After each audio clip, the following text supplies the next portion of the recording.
നമസ്കാരം, ടുഡേ ന്യൂസിലേക്ക് സ്വാഗതം. പെരിന്തൽമണ്ണ കിംസ് അൽഷിഫ ആശുപത്രിയിൽ ഏകദിന സ്പോർട്സ് ഇഞ്ചുറി ശില്പശാല സംഘടിപ്പിച്ചു. Association for football development Malappuram ശാഖയുമായി സഹകരിച്ചാണ് ശില്പശാല സംഘടിപ്പിച്ചത്. കേരളത്തിലെ അംഗീകൃത ക്ലബ്ബുകളിൽ നിന്നായി 200-ലധികം പേർ സെമിനാറിൽ പങ്കെടുത്തു.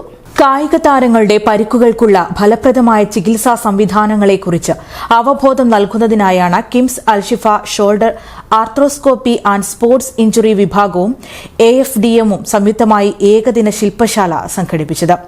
പരിപാടിയുടെ ഉദ്ഘാടനം ഇന്ത്യൻ ഇന്റർനാഷണൽ ഫുട്ബോൾ താരം മഷൂർ ഷെരീഫ നിർവഹിച്ചു. ലാസ്റ്റ് ഇയർ ഇന്ത്യ ഗോകുലത്തിലൊരു സ്ട്രൈക്കർ കളിക്കുന്നുണ്ട്. അതിന്റെ ആളെ കൈ എത്തറുള്ളൂ, ഇവിടെ നിന്നിട്ടുള്ള ഈ ഹാൻഡ് ഇല്ല. പക്ഷെ അയാള് പ്രൊഫഷണൽ ഫുട്ബോൾ ഇവിടെ വന്ന് കളിക്കുന്നുണ്ട് അടിപൊളിയായിട്ട്. ഈ സീസണിൽ ടോപ്പ് സ്കോററാണ്. പക്ഷെ അയാളെ മസിൽസ് വീക്കോ കാര്യങ്ങളോ ഒന്നുമില്ല. ആ കറക്റ്റ് വർക്കൗട്ട് അയാൾ പ്ലാൻ ചെയ്ത് കറക്റ്റ് ആ പ്രൊഫഷണൽ കരിയർ ബിൽഡപ്പ് ചെയ്തുകൊണ്ടാണ് അയാൾക്ക് കളിക്കാൻ പറ്റുന്നത്. AFDM vice president Rasheeda Edarikode, KIMS Alshifa medical superintendent doctor Muhammad Yahiya, sports വിഭാഗം മേധാവി ഡോക്ടർ അബ്ദുള്ള ഖലീൽ, സ്പോർട്സ് ന്യൂട്രീഷനിസ്റ്റും പ്രൊഫസറുമായ doctor Mirshad, doctor Shahul Hameed, AFDM president Muhammad Mukhtar Adeeb തുടങ്ങിയവർ സംസാരിച്ചു.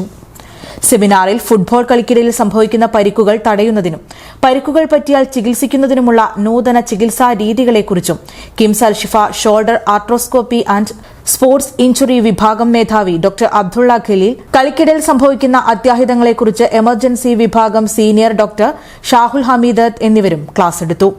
വ്യായാമങ്ങളുടെ ആവശ്യകത, കായിക താരങ്ങളുടെ ഭക്ഷണശീലങ്ങൾ തുടങ്ങിയ വിഷയങ്ങളിലും ക്ലാസുകൾ നടന്നു.